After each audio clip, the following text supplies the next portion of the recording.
Benvenuta, suor Alessandra Smerilli, grazie di aver accettato questo invito ad essere qui con noi oggi. Non c'è stato possibile averla a Vittorio Veneto per altri impegni che suor Alessandra ha a Roma, ma la ringraziamo di questa opportunità di poter registrare questa intervista che le rivolgiamo. Ci troviamo oggi a Verona, anzi sarebbe interessante se lei, suor Alessandra, volesse dirci un po' il luogo nel quale ci troviamo e perché è così importante. Sì, innanzitutto chiedo scusa perché sono impossibilitata ad essere presente di persona. Siamo qui a Verona in un punto vendita di un'impresa che recupera tessuti da una parte e cerca di dare una seconda vita alle persone dall'altra, ed è cresciuta nel tempo, adesso impiega 130 dipendenti, la maggior parte dei quali sono donne che vengono da percorsi anche difficili, e qui abbiamo registrato una puntata di A Sua Immagine che andrà in onda dopodomani per voi, quindi 15 febbraio. 15 febbraio alle 16:15, Ecco. Spot. Allora, partiamo subito così un po' conoscendo lei, anche sentendo un po' come lei vive la sua vocazione, no? In ambito dell'impegno anche sociale e in particolare nel campo dell'economia. Nell'intervista che lei ha rilasciato all'Azione, il nostro settimanale diocesano, metteva in evidenza come non sia così scontato riconoscere anche un legame tra l'essere cristiani e l'occuparsi di questioni inerenti alla fede, ma alla fede anche vissuta in questo ambito economico e sociale. Allora, la prima domanda che le pongo è un po' questa: cosa vuol dire per lei essere cristiana, battezzata, per di più religiosa, consacrata quindi, e vivere la sua vocazione e la sua fede, diciamo, al di fuori delle sacrestie?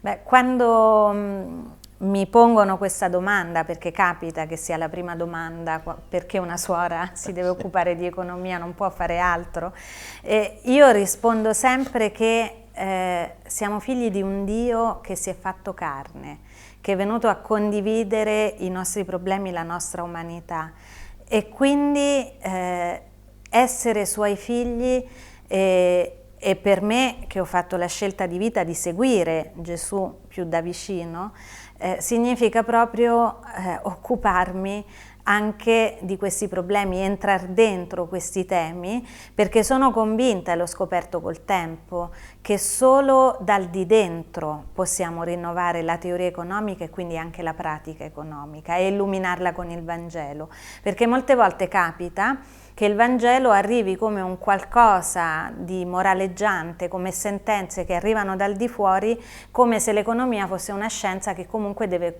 progredire per conto suo. E invece, se conosciamo dal di dentro l'economia, forse dal di dentro possiamo anche trasformarla. Un po' quello che stanno facendo in altro campo Stefano Zamagni, che abbiamo avuto ospite in diocesi qualche settimana fa, Leonardo Becchetti, che ci era venuto a trovare in un'altra settimana sociale qualche anno fa, e così via, insomma. Esatto, lavoriamo un po' in uno stesso gruppo, condividiamo idee, esperienze e cerchiamo di fare rete intorno a questi temi. Certamente. Ecco, se da un lato la Chiesa, anche in queste espressioni, ma anche in modo ufficiale attraverso Papa Francesco e anche i pontefici del passato, come anche il francescanesimo in ambito dell'economia, il nostro Beato Toniolo 100 anni fa, sono espressioni di una Chiesa che sempre si è occupata delle questioni sociali, intravedendo questo come il luogo nel quale annunciare il Vangelo. Oggi ci sembra invece che le nostre comunità parrocchiali, diciamo una Chiesa più di base, più popolare, sia difficilmente attenta a queste questioni. Si tende un po' subito a scartare questa dimensione dell'ambito sociale nelle comunità parrocchiali. Ci si trova in difficoltà ad affrontare questo tema o non lo si ritiene importante. Allora, come oggi, le chiedo, suor Alessandra, poter favorire una presa di coscienza da parte delle nostre comunità parrocchiali e diocesane rispetto a questi temi che sono di estrema attualità? Direi che non è semplicissimo, però è importante che si arrivi a comprendere quali sono tutti i legami tra le nostre piccole scelte di ogni giorno e quello che non ci piace del mondo in cui viviamo. Cioè noi molte volte ci lamentiamo di un'economia che non funziona, di una finanza che sembra allargare la forbice tra i più poveri e i più ricchi. Non ci rendiamo conto che mentre denunciamo, noi con le nostre scelte siamo complici di questo sistema. E quindi riuscire a cogliere i collegamenti, a mio parere, significa anche fare in modo che questi temi poi diventino importanti anche dentro le comunità cristiane. E quali sono questi collegamenti? Banalmente, se pensiamo alla finanza, che forse è l'esempio più semplice, io non mi posso lamentare che ci siano guerre e poi magari i miei risparmi vengono gestiti da banche che finanziano imprese che producono armi e producono bombe, per esempio. Tanto per dirne una. O non posso denunciare la piaga dell'azzardo, e sappiamo che in Italia, io conosco bene i dati di Roma, è praticamente la prima causa di caduta in povertà a Roma, l'azzardo. Non mi posso lamentare di questo e poi sempre avere soldi in banche che finanziano le multinazionali dell'azzardo e così via. Uno dirà, ma forse non è semplice riuscire a capire come gestiscono i soldi le nostre banche. Ma uno, oggi le informazioni circolano anche in rete, su internet. Due, se noi andiamo a chiedere, perché più persone si dimostrano consapevoli della gestione dei propri risparmi, più le banche in qualche modo dovranno render conto. E poi sta crescendo sempre più il comparto, per esempio, della finanza etica, di chi per missione cerca di gestire i nostri soldi in un certo modo. E quindi questo è uno dei punti, ma arrivando alle scelte economiche, anche quelle di consumo, anche andare a fare la spesa, nella Laudato Si Papa Francesco ci ricorda: ogni atto di acquisto è un atto morale. Cioè io quando vado a comprare un prodotto mi devo rendere conto se quel prodotto sfrutta lavoro minorile, cosa c'è dietro la filiera che porta a quel prodotto. E anche qui si potrebbe dire, cioè di solito ci sono due tipi di reazioni. Uno, se stiamo a pensare a tutte queste cose non compriamo più nulla. Beh, dico che ci sono anche degli estremi, si può stare un po' nel mezzo e per tutto quello che ci è possibile cercare di fare acquisti più consapevoli. Dall'altra parte si dice, ma se facciamo questo tipo di acquisti ci costa di più, perché avere un prodotto che segue una filiera dove si rispettano i lavoratori, dove le tasse vengono pagate, dove si rispetta l'ambiente, quel prodotto magari avrà un suo prezzo che è più alto rispetto alla media. Però d'altra parte dico anche che più diventiamo consapevoli, più aumenta il numero delle persone che fanno questo tipo di acquisti, più forse si riesce a promuovere le imprese sane e anche i prezzi possono abbassarsi. Dall'altra parte dico però che prendiamo dei posti in Italia, per esempio, dove si produce olio. Allora non mi posso lamentare che i contadini, i produttori delle nostre zone non riescono a vendere il prodotto perché è fuori mercato rispetto a quello che arriva da fuori, e poi quando vado al supermercato però compro l'olio che mi costa meno. Ecco, se riuscissimo a mettere insieme tutti questi passaggi, forse ci renderemo conto di più che anche come comunità cristiane, e la forza di essere una comunità cristiana che lo facciamo collettivamente, non solo singolarmente, possiamo essere una testimonianza, perché non dimentichiamoci che anche attraverso le nostre scelte economiche passa la nostra testimonianza evangelica. Cosiddetto voto con il portafoglio. Esatto, per citare Becchetti che abbiamo già nominato in precedenza. Certo, certo. Allora mi pare che lei voglia dirci un po' questo, no? Che essere oggi una Chiesa maggiormente profetica, anche in questo ambito sociale, in particolare lei citava alcuni esempi dell'economia, servono due condizioni sostanzialmente, poi casomai mi correggerà se semplifico troppo. Una è quella di una maggiore conoscenza, quindi un approfondire, conoscere per crearsi una coscienza critica, e l'altro era esattamente quest'altro elemento, quello del fare rete, riconoscersi non soltanto dentro singole scelte delle singole persone, ma dentro una scelta di comunità, che sia la comunità cristiana o comunque una rete che si mette insieme attorno a determinati obiettivi. E mi pare che proprio queste siano le istanze che la cultura oggi contemporanea mette un po' in crisi. Da un lato lo spendere tempo per approfondire, conoscere, ragionare, quindi un deficit di ragionamento, potremmo dire, o di capacità cognitiva e critica, e dall'altro lato anche la difficoltà a creare reti e relazioni dentro una atomizzazione della società dove si punta sull'individuo più che sulle relazioni. Ecco, di fronte a questo c'è qualche riflessione che vuole condividere? Ma io penso, ed è questo anche il senso, ho visto il titolo, l'economia di Francesco, il senso dell'evento di fine marzo, Sì. dove si chiameranno a raccolta i giovani, che su questo i giovani e soprattutto i giovanissimi hanno una marcia in più e possono illuminarci. Pensiamo, cioè quando il messaggio è chiaro, riesce ad aggregare e riesce a creare delle reti che in qualche modo portano i temi all'attenzione e fanno fare dei passi avanti.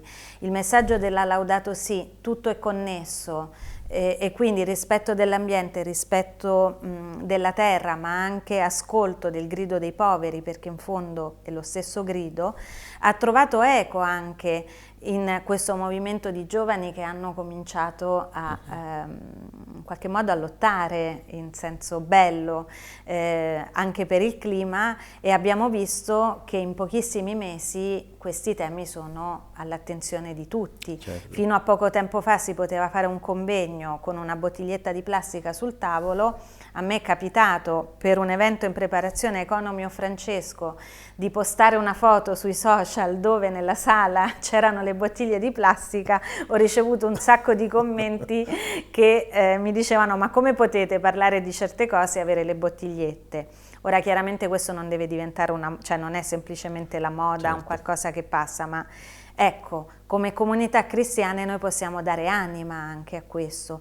I giovani non stanno lavorando per liberarsi di noi adulti, ma cercano la collaborazione, e questo penso che sia un punto su cui come comunità cristiane potremmo creare quei ponti, in qualche modo mettendo al centro, ma non per una voglia di protagonismo, ma proprio perché a me piace interpretare il Salmo: una generazione narra all'altra le tue opere, sia in un senso, cioè c'è una generazione che ha fatto un percorso di strada più lungo, ha visto le opere di Dio e può narrarle ai giovani, ma, e il Sinodo ce l'ha detto molto bene, anche i giovani sono parola di Dio per noi e magari hanno delle opere di Dio da narrarci, e ascoltarli significa aprirci alla novità dello spirito. Quindi da una parte, dicevo, i giovani ci aiutano a creare rete e in qualche modo ci scomodano, e quindi questo forse ci può aiutare per sollecitare lo spirito profetico, esatto, che si diceva. Sì, ecco, proprio su questo sostiamo qualche istante, sull'evento di fine marzo d'Assisi, Economy of Francesco. C'era già stato citato dal professor Stefano Zamagni, come ho detto era presente in diocesi da noi qualche settimana fa, e nel suo intervento, fra le tante cose che lui ha detto in quelle 2 ore appassionate in cui ci ha intrattenuti, sottolineava come non sia sufficiente restare sul piano delle riforme, ma piuttosto puntare a una trasformazione. Ora lei già parlando di giovani ci indicava una direzione attraverso cui trasformare il nostro modo di pensare e di costruire anche il nostro agire pastorale propriamente anche, no? E ci sono altre trasformazioni che l'evento Economy of Francesco potrà suggerirci per quanto lei conosce di questa realtà? Ma io devo dire che una prima trasformazione, parlo da persona che sta lavorando proprio nell'organizzazione, una prima trasformazione la stiamo avendo noi economisti adulti a lavorare a stretto contatto con i giovani, perché davvero i giovani ti danno quella freschezza che ti dice: ma datti una mossa, e quindi non rimanere fermo sulle tue posizioni.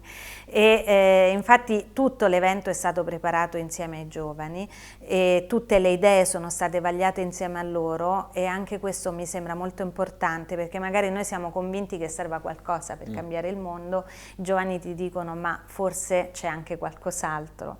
E quindi insieme a loro siamo arrivati alla definizione di 12 villaggi tematici che vogliono essere i temi attorno ai quali i giovani ragioneranno e cercheranno l'ultimo giorno di portare 2 proposte di trasformazione a Papa Francesco, prima di fare un patto per cambiare se stessi e rinnovare l'economia.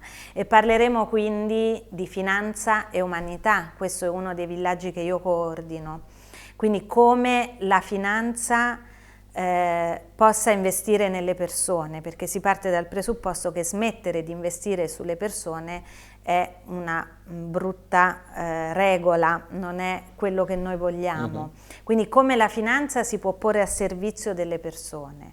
E si arriva a dei ragionamenti che per chi per anni e anni ha studiato, insegnato economia, a volte lasciano un po' perplessi, però ti costringono a porti delle domande. Una domanda è, per esempio, la finanza nasce per mettere in relazione chi ha un surplus di denaro con chi ha delle idee ma non ha il capitale per realizzarlo. Questo mettere in circolazione denaro per favorire sviluppo. E allora, se questo è la finanza, abbiamo bisogno dei mercati finanziari? La domanda che ci si è posta. Cioè, abbiamo bisogno di mercati dove dal denaro si genera semplicemente denaro? I giovani ci interrogano su questo. Poi c'è un altro villaggio che è lavoro e cura, come mettere insieme questi 2 termini, cosa vuol dire anche nelle trasformazioni tecnologiche un lavoro che rimanga a servizio anche della cura e delle relazioni, agricoltura e giustizia, energia e povertà,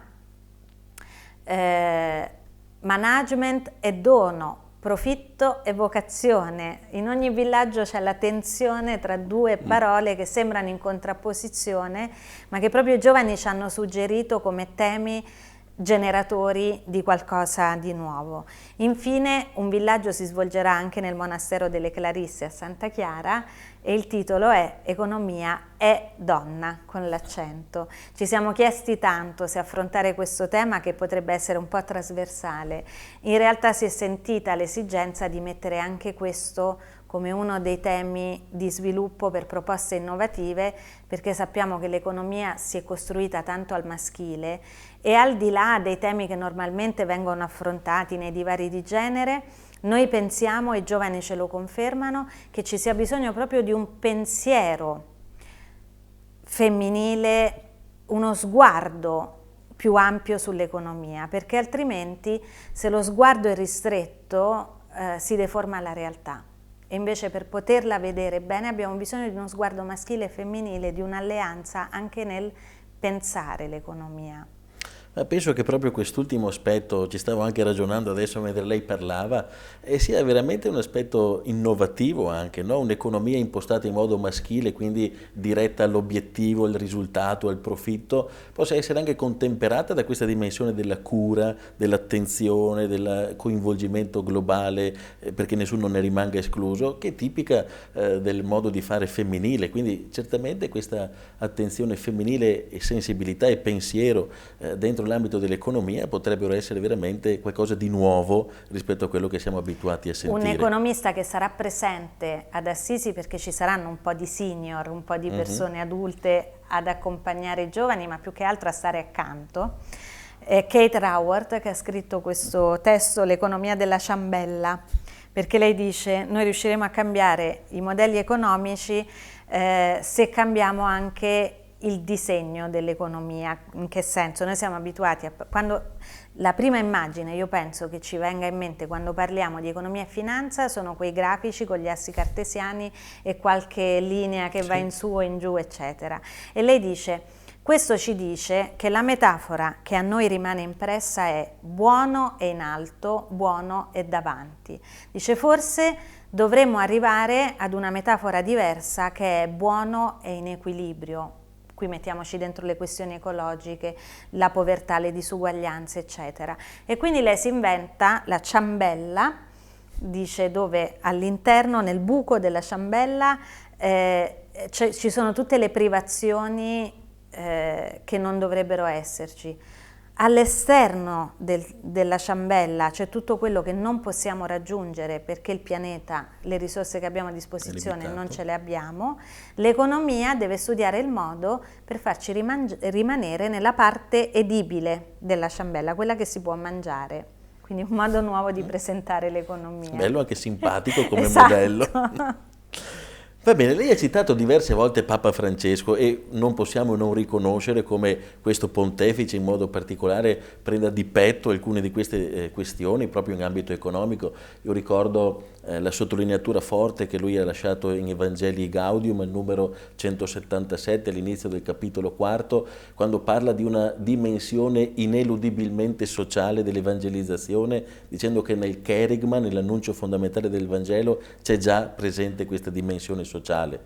Non è una novità, anche Giovanni Paolo II, altri documenti del Magistero l'avevano ricordata, però Papa Francesco la sottolinea in modo forte e, mi par di dire, non si ferma soltanto ai proclami di natura valoriale, ideale, ma si sta impegnando, prova ne è appunto questo evento Economy of Francesco, che lui ha fortemente anche contribuito a realizzare. Dunque, restando su Papa Francesco, sempre in Evangelii Gaudium c'è un'altra espressione che colpisce fra quelle che lui ci ha indicato. Questa economia uccide. Sono parole che si trovano al numero 53 di Evangelii Gaudium e lì ribadisce con un intero capitolo o paragrafo all'interno del primo capitolo il suo no a un'economia dell'esclusione. Allora, che cosa intendeva secondo lei Papa Francesco, lei che ha modo anche di collaborare da vicino con lui proprio lì in Vaticano, cosa intendeva Papa Francesco con questa espressione, questa economia uccide, e in che senso oggi l'economia può davvero uccidere? Ma noi ci troviamo in un posto che è un po' il simbolo di questo, perché in questo luogo, qui siamo nel negozio, ma poi c'è la produzione. Cosa fa questa produzione? Ricicla, cioè prende tessuti che altrimenti sarebbero buttati o arriverebbero in modo oscuro in chissà quale posto del mondo, perché sono scarti di produzione, quindi accoglie degli scarti, vuol dire che la produzione genera scarti e poi li fa lavorare da persone che in qualche modo sono uscite dal sistema per vari motivi e quindi sono state messe da parte. E mette insieme tutto questo. Il fatto che esista un posto del genere la conferma che viviamo in un sistema che crea scarti di vario genere. E questo capita un po' per tutto quello che dicevamo prima, perché se la metafora è buono in alto, buono è davanti, io per raggiungere quell'obiettivo lo faccio molte volte anche a scapito di tutto il resto.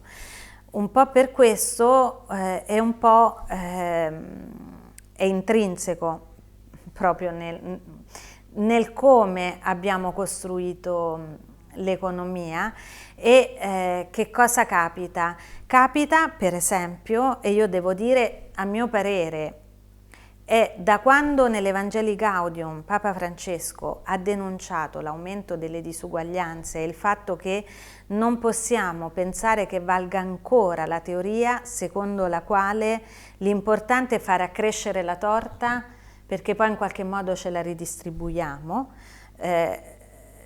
Da quando c'è stato questo appello, a mio parere, si sono intensificati anche gli studi sulle disuguaglianze, per cui c'è stata la pubblicazione di Piketty, Il Capitale nel XXI secolo, con uno studio approfondito sulle disuguaglianze. Ci sono vari altri studiosi che stanno approfondendo e guarda caso ci si sta rendendo conto che è vero che le disuguaglianze aumentano perché sono cambiate anche le misure. Gli studi si stanno concentrando, e lo vediamo anche dall'ultimo rapporto Oxfam che è stato da poco pubblicato, su cosa capita alla fascia del 10% più ricco delle persone in ogni nazione e nel mondo. Perché se si vanno a guardare solo le medie, non si comprende quanto stia aumentando la forbice tra i ricchi e i poveri, perché queste medie non aumentano di molto, le medie di concentrazione della ricchezza. Ma se io vedo che la ricchezza del 10% o peggio ancora dell'1% delle persone cresce a ritmi del 300%, mentre i più poveri non vedono aumentare la loro ricchezza, anche se non stanno peggio rispetto al passato, questo aumento della forbice dice delle distanze che poi permette a pochi di avere il controllo della situazione, perché tutta questa distanza poi si traduce in disparità di opportunità, per esempio. E cosa vuol dire questo per la democrazia, quando ci sono poche persone che possono addirittura comprare il debito pubblico di intere nazioni. Quindi la questione è veramente complessa. Se pensiamo all'Italia, perché uno magari dice va bene, questo è il mondo, pensiamo all'Italia. In Italia l'indice di Gini, che è l'indice di concentrazione della ricchezza, è di poco superiore rispetto alla media europea, si attesta intorno al 34, 0,34, è un indice che va da 0 a 1. Questo non dice molto. Se andiamo a prendere i dati dell'INPS, che vanno a vedere cosa succede ai redditi da lavoro, per esempio, negli ultimi 40 anni, si vede che i redditi del 90% più povero della popolazione sono cresciuti in 40 anni del 60-65%. I redditi dell'1% dei lavori più remunerativi nello stesso periodo di tempo sono cresciuti del 300%. Vuol dire che tutto il di più che abbiamo generato, questo di più è andato in maniera sproporzionata nelle mani di poche persone e non è stata distribuita equamente. Questo è un sistema che non funziona. Ecco, quando Papa Francesco denuncia si riferisce anche a queste cose. Certamente lui poi parla anche, no, di cultura dello scarto, globalizzazione dell'indifferenza, credo che questi siano temi poi assolutamente collegati rispetto a questo modo di concepire l'economia, volta al profitto e all'accaparramento delle risorse da parte di chi maggiormente può disporne. Oggi peraltro questa cultura dello scarto o globalizzazione dell'indifferenza si può notare anche a livello delle relazioni sociali, delle persone che si trovano anche ai margini della nostra vita sociale e rispetto a questo rappresentano essi stessi un'emergenza di cui doverci anche occupare, no? Fra queste emergenze ce ne sono dei legate all'ambito ambientale, l'ambito lavorativo, anzi a proposito proprio su questo, lei è anche uno dei soggetti che compongono il comitato organizzatore delle settimane sociali dei cattolici italiani e ormai siamo orientati all'appuntamento di febbraio 2021 a Taranto, dove si svolgerà la 49esima settimana sociale nazionale. E il titolo è molto significativo, appunto: il pianeta che speriamo, ambiente, lavoro, futuro, tutto è connesso. Allora, che messaggio vorrebbe dare a chi ci ascolta, alla Chiesa di Vittorio Veneto, per cominciare ad avviare qualche riflessione rispetto a questo appuntamento che tra un anno ci vedrà presenti? Sì, la chiave è tutto è connesso, e cioè che non possiamo guardare ad un aspetto senza guardare tutti gli altri, per cui occuparci di ambiente senza occuparci di lavoro e senza occuparci di sviluppo e così via. La sfida che ci poniamo nella settimana sociale di Taranto è dire: ma c'è un modo per creare sviluppo, rimanendo attenti all'ambiente, ma nello stesso tempo facendo da una parte innovazione o trasformazione, perché ci sia un'innovazione che non sia solo temporanea, e facendo in qualche modo, creando possibilità produttive, economia. Cioè rispetto dell'ambiente, economia possono stare insieme. Questa è la sfida che noi ci proponiamo, e sappiamo che Taranto è un luogo anche simbolico per poter parlare di questi temi. Salute e lavoro devono essere in contrapposizione, o c'è un modo per sviluppare lavoro e anche certi tipi di lavoro che non vadano in contrasto con l'attenzione all'ambiente e alla salute? Non è così semplice, tant'è vero che una delle prospettive che ci diamo per avvicinarci alla settimana sociale è i nodi da sciogliere, quali sono le questioni che dobbiamo chiarire. La settimana sociale vuole essere un'occasione di riflessione, ma non di riflessione teorica. Negli ultimi anni sappiamo che ci stiamo impegnando attraverso le settimane sociali a fare anche proposte di cambiamento, e allora è importante che, se tutti cominciamo a ragionare in questi temi, ma a ragionare per poter arrivare a delle proposte, e sarebbe un po' il sogno quello di vedere poi in occasione della settimana sociale una Chiesa che si mobilita tutta attorno a questi temi, ma che poi si riesca anche, dicevamo prima, a fare rete perché questi temi non vengano solo affrontati, ma ci siano proposte concrete per dire tutte le parrocchie possono far questo, tutte le persone impegnate possono far questo, gli imprenditori possono lavorare in questo modo. Questo diventerebbe veramente un cambiare l'Italia. È il nostro augurio per la settimana sociale che sta per arrivare. Come dire che se tutto è connesso per il modo in cui la casa comune, il mondo è creato, tutto deve essere connesso anche nel nostro modo di dare risposta a quelle che sono le sollecitazioni che il grido della terra e il grido dei poveri ci provocano a prendere posizioni, insomma, no? E in questo senso anche noi stiamo vivendo un po' nel nostro territorio tutta una problematica legata a salute e lavoro. Diciamo nelle colline del Prosecco, da una parte produttori che si scontrano, no, con la necessità di dover portare a casa il raccolto e un bene economico, dall'altra i cittadini che protestano per le forme di inquinamento che la chimica e i pesticidi mettono in atto. Quindi è un problema che riguarda Taranto, quello della settimana sociale, ma è un problema che riguarda anche noi e molte altre parti d'Italia. Quindi sarà importante anche orientarci verso questa opportunità che la Chiesa italiana ci offre per sentirci parte di una rete.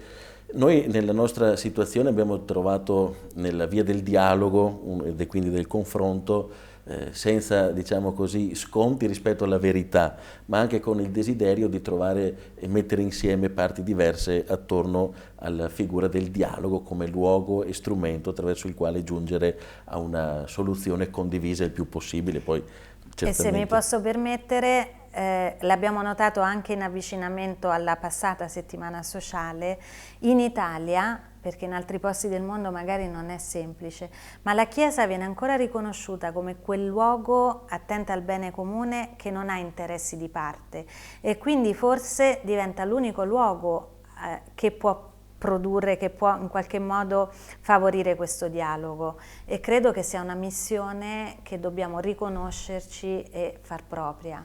Certamente, l'abbiamo sperimentato proprio anche noi.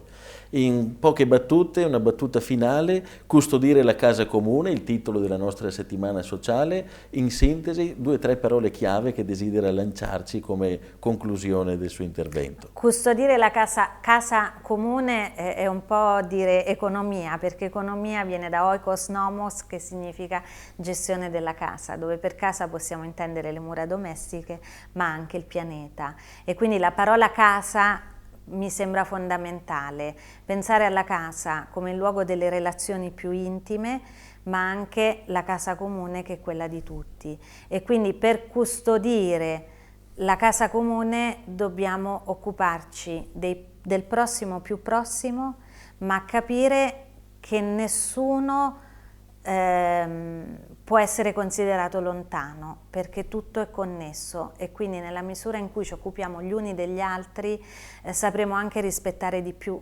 la terra e vivere un'economia in armonia che poi crea occasioni per tutti.